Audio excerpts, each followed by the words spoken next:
Hey everyone, welcome back to RJK English. Excuse me. Today we're going to talk about two things. They're not necessarily related, but one is the word put. Put. Put, to put. And the other is the phrase by the way. By the way. Okay? So first we're going to talk about put. What does it mean if I put my cup on the shelf? What does it mean if I take my cup, and I put my cup on the shelf? Put it on the shelf. It means I place it there, right? So to put is to place something somewhere, to put it somewhere. Someone might say, hey, Alex, your pens. My wife might come up to me and say, Alex, your pens, they're all over the place. Put them in their holder. Put them there, okay? Or if you have children and they have all of their toys out, right? You say, come on, children, it's time. Put away your toys. Put away. Put away. This doesn't mean throw away. Throw away is to throw something away from you. Throw it away. Throw it in the trash because the trash is going to go away from you. Put away means to put it in the place it's supposed to be. So, my books, you can see my books back here. If they're all on the ground, my wife will go, can you put away your books? Can you put away your books? That means put my books back on the shelf where they belong. If I tell my kids, hey, come on, it's time to put away your toys, and then you're going to take a bath. Put away means to put them in their shelf or in the bin where they keep their toys. To clean up. Put away kind of means to clean up. Put it in its place. You can also be put in your place. I was put in my place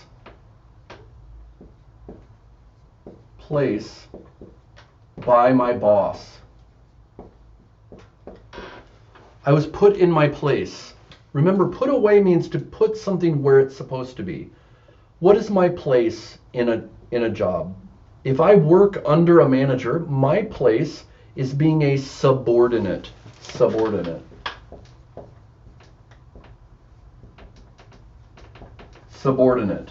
This is the noun version. Subordinate means to subordinate something. Subordinate means to work under someone, to be under them in a hierarchy. So if I'm in the military, my captain is above me and I am a subordinate. And if I am disrespectful towards him, I am doing insubordination. I'm guilty of insubordination. I'm guilty of insubordination. I have acted towards him outside of my place as being under him. So I was put in my place by my boss. This means I was talking big, like I was the boss. And my boss said, I'm the boss. Go do what you're supposed to do. He put me in my place. Okay? He humbled me. It means to be humbled. Humbled. But back where you're supposed to be. Okay? We can also be put in a different way.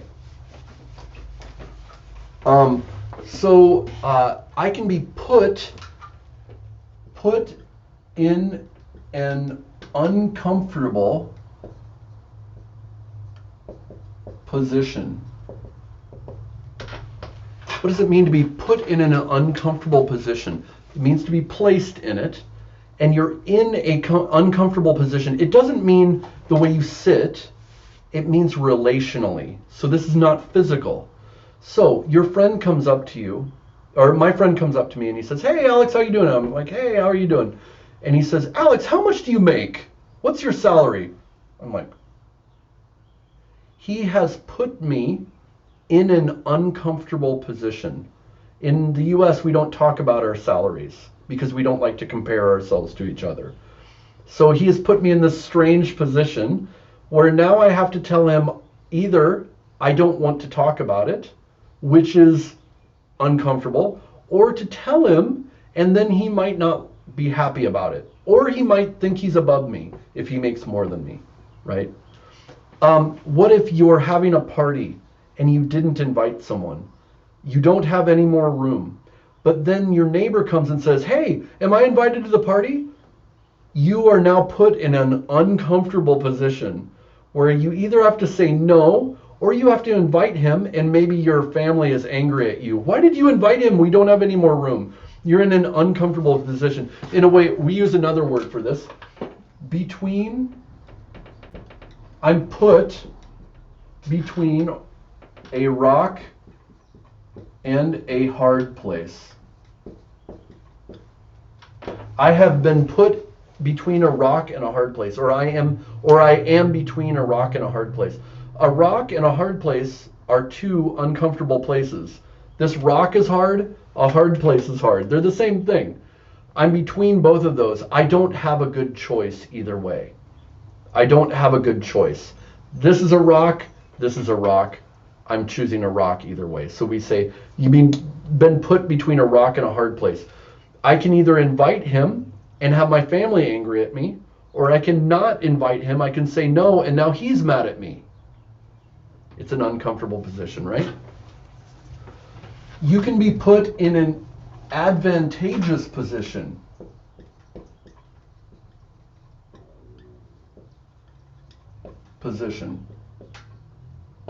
So maybe everybody's trying to get this position as a supervisor. Okay, everybody on the team, right? And you do something really good that the boss says, "Oh, everybody, look at Raj. He's a great worker. You should be like him." You've been put in an advantageous position to get this supervisor job, right? Because he has openly praised you.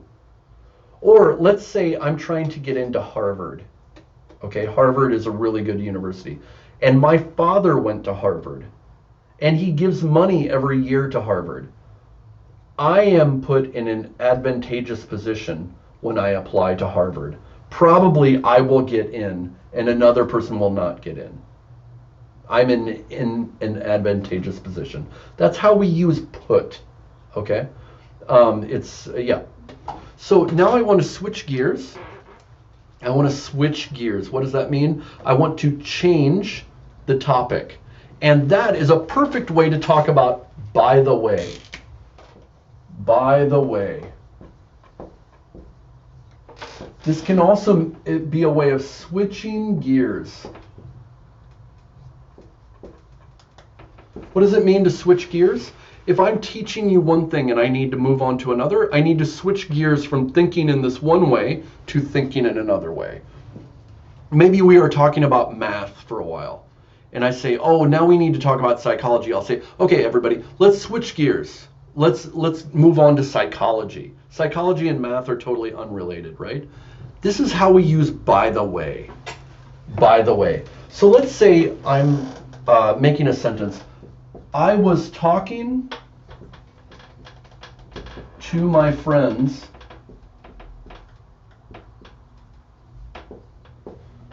who I went to school with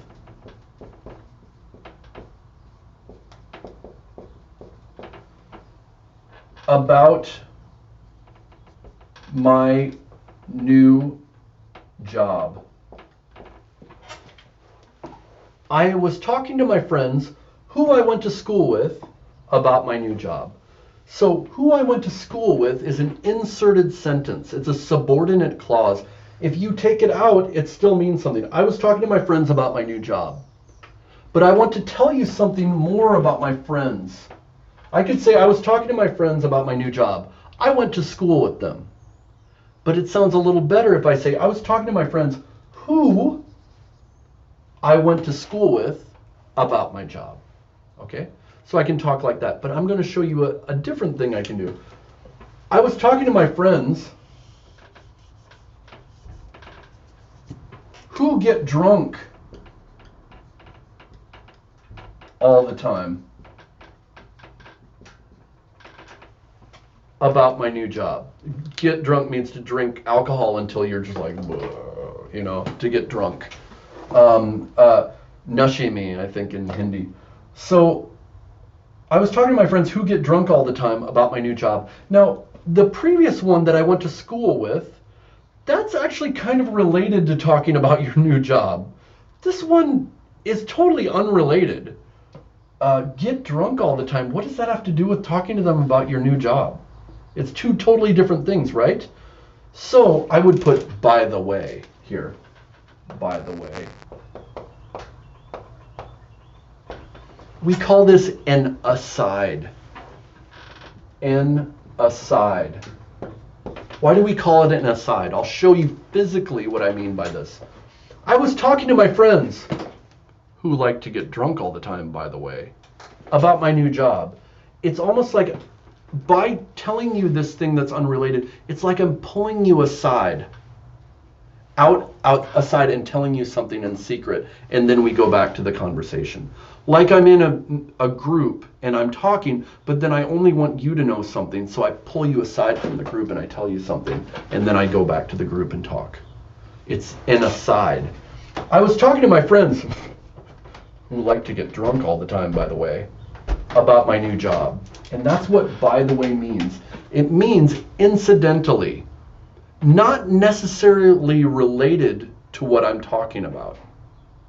Okay? So there's another way I could use this. We're talking about work and everything. Work, I like work. How's work for you? Oh, work's really good, blah, blah, blah, blah. And then I go, by the way, I read an interesting article last week about ships. Ships have nothing to do with my job or what we were talking about.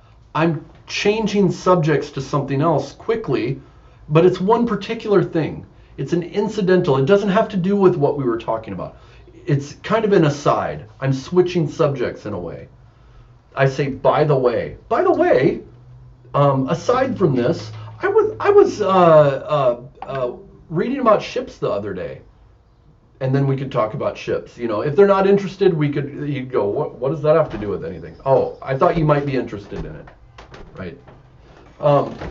You can also use it when talking about something you're good at. We don't usually talk about things we're good at in English because we don't like to seem like we're praising ourselves. So maybe I'm talking with my friend about soccer, or I'm sorry, football. I'm talking to him about football, meaning the actual soccer football, not American football. I'm talking to him about football, and then I go, oh, by the way, I was really good at football in high school. If I just say I was really good at football in high school, if I just say that to someone, hey, I was really good at football in high school. In English, in our culture, we'd be like, why did you just tell me that? What am I supposed to do? Bow down to you? You know, like we don't like to praise ourselves openly. So we kind of offset it by saying, by the way. You know, so we're talking about soccer, and I'd be like, oh yeah, I like soccer. I like Neymar. I like PSG, blah, blah, blah. By the way, I was really good at soccer in high school. You know, see how I'm kind of saying it off the go. By the way, I was really good at soccer in high school. We would say it like that. The person would go, oh, really? Tell me about it. So that's how we use by the way. That's how we use put. I hope this is interesting to you. I have a friend on Facebook that she contacts me often to ask about how to use some of these phrases. So I hope this is helpful for you. All right? See you later.